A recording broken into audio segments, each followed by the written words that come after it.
ലോകത്തിലെ രണ്ട് വലിയ സമ്പദ്വ്യവസ്ഥകൾ തമ്മിൽ ഒരുമിക്കുന്നു. യൂറോപ്യൻ യൂണിയനുമായുള്ള ഇന്ത്യയുടെ സ്വതന്ത്ര വ്യാപാര കരാറിനെ ലോകം നോക്കിക്കാണുന്നത് അങ്ങനെയാണ്. 18 വർഷം നീണ്ട അനിശ്ചിതത്വങ്ങൾക്കും കാത്തിരിപ്പിനുമാണ് ഈ കരാർ നിലവിൽ വരുന്നതോടെ വിരാമമാകുന്നത്. അവിടെ തീർന്നില്ല.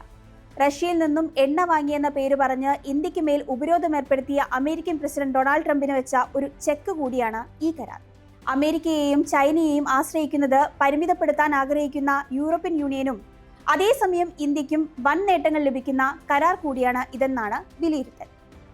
ഇന്ത്യയും യൂറോപ്യൻ യൂണിയനും തമ്മിലുള്ള കരാർ ഉൽപാദന സേവന മേഖലകൾക്ക് വലിയ ഉത്തേജനമാകും. ഇരു വിഭാഗങ്ങളും തീരുവയിളവുകളോടെ കമ്പോളങ്ങൾ തുറക്കും.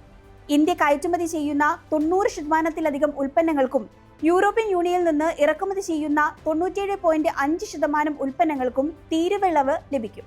ടെക്സ്റ്റൈൽസ്, ജ്വല്ലറി തുടങ്ങിയ മേഖലകളിലെ ഇന്ത്യൻ കയറ്റുമതിക്കാർക്ക് വലിയ ആശ്വാസമാകും ഇത്.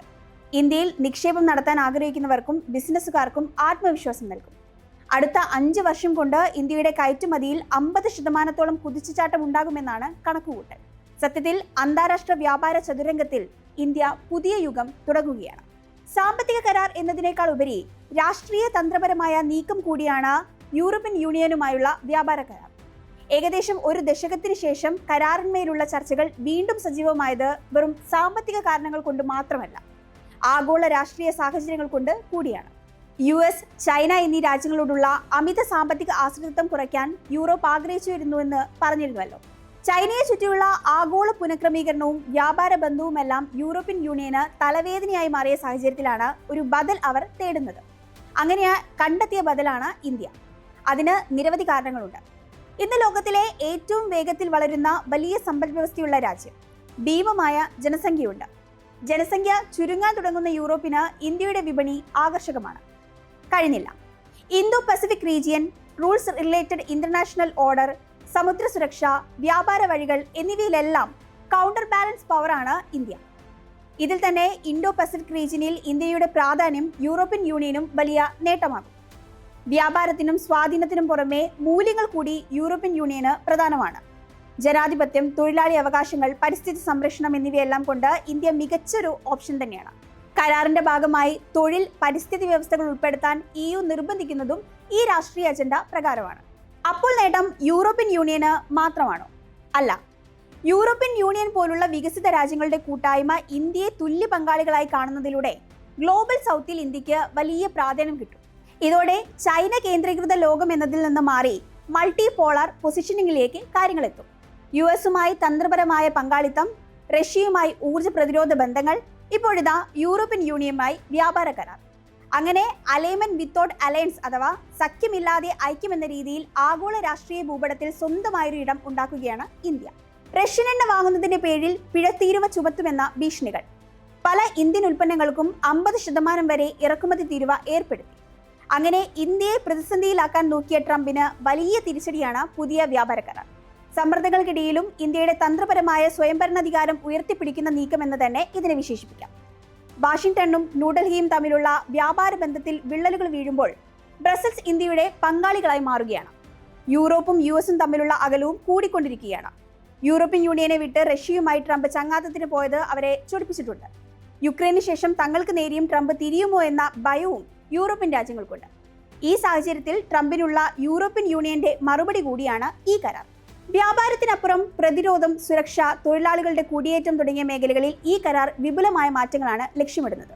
ഇന്ത്യയും യൂറോപ്യൻ യൂണിയനും തമ്മിലുള്ള സെക്യൂരിറ്റി ആൻഡ് ഡിഫൻസ് പാർട്ണർഷിപ്പ് നാഴികക്കല്ലാകുമെന്നാണ് European commissioner vice president Kaja Kallas വിശേഷിപ്പിച്ചത്.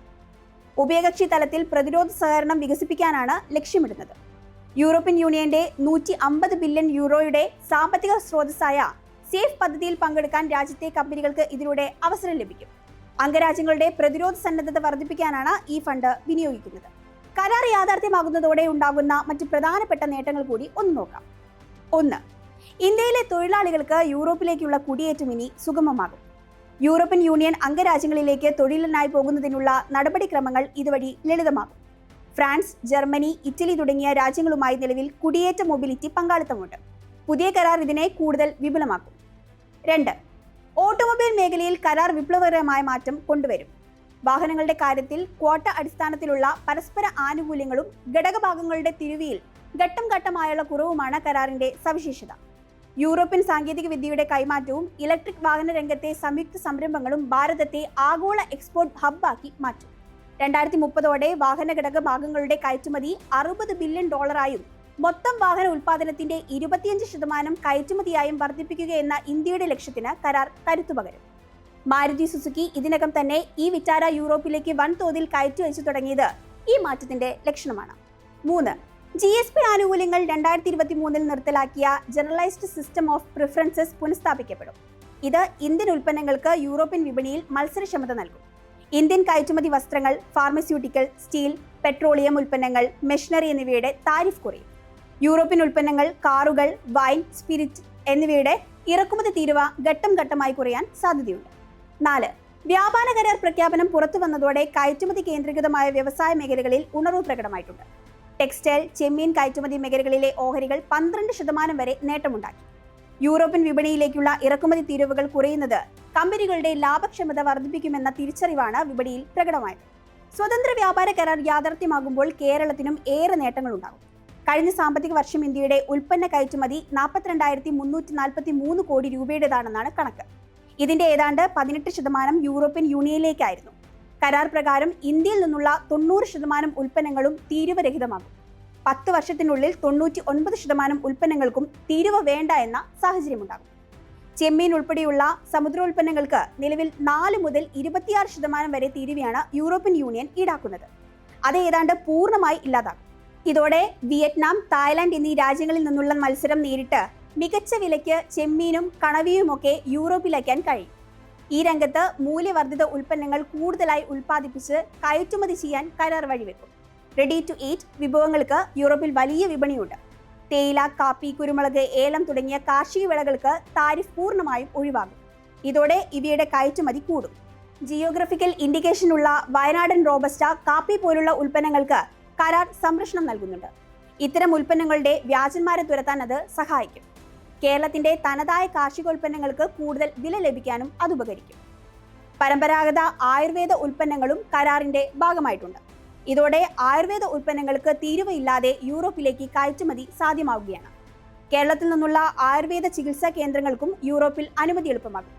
റബ്ബർ ഉപയോഗിച്ച് നിർമ്മിക്കുന്ന സർജിക്കൽ ഗ്ലൗസുകൾ, ടയറുകൾ, മറ്റ് വ്യവസായ ഉൽപ്പന്നങ്ങൾ എന്നിവയുടെ തീരുവ പൂർണ്ണമായും എടുത്തു കളഞ്ഞിട്ടുണ്ട്. നിലവിൽ കശുവണ്ടി പരിപ്പിന് യൂറോപ്പിൽ വലിയ വിപണിയുണ്ട്. കരാർ നിലവിൽ വരുന്നതോടെ വിയറ്റ്നാം പോലുള്ള രാജ്യങ്ങളോട് മത്സരിച്ച് കുറഞ്ഞ വിലയ്ക്ക് ഗുണമേന്മയുള്ള കശുവണ്ടി യൂറോപ്പിലേക്ക് കയറ്റുമതി ചെയ്യാൻ സാധിക്കും. എന്നാൽ ഗുണനിലവാര മാനദണ്ഡങ്ങൾ കർശനമാക്കാൻ വ്യവസ്ഥയുണ്ട്. വസ്ത്ര കയറ്റുമതി രംഗത്ത് US നിന്ന് നേരിടുന്ന വെല്ലുവിളി നേരിടാൻ യൂറോപ്യൻ യൂണിയനുമായുള്ള കരാർ വഴിവെക്കും. കുറഞ്ഞ വിലയിൽ ഉന്നത നിലവാരമുള്ള വസ്ത്രങ്ങൾ കയറ്റുമതി ചെയ്ത് യൂറോപ്യൻ വിപണി പിടിക്കാൻ അത് സഹായിക്കും. എന്തായാലും ഇന്ത്യ യൂറോപ്യൻ യൂണിയൻ വ്യാപാര കരാർ സാമ്പത്തിക രേഖ മാത്രമല്ല. European commission president Ursula von der Leyen പറഞ്ഞതുപോലെ ഇന്ത്യയുടെ വിജയം ലോകത്തെ കൂടുതൽ സുസ്ഥിരമാക്കും. 200 കോടി ജനങ്ങളെ ഉൾക്കൊള്ളുന്ന ഒരു വലിയ വിപണിയുടെ രൂപീകരണമാണിത്. അമേരിക്കയുടെ കടുത്ത തീരുവകൾക്കും ഭൗമരാഷ്ട്രീയ സമ്മർദ്ദങ്ങൾക്കും ഇടയിൽ രാജ്യം സ്വന്തം സാമ്പത്തിക താൽപ്പര്യങ്ങൾക്കായി കണ്ടെത്തിയ തന്ത്രപരമായ ആയുധമാണ് ഈ കരാർ.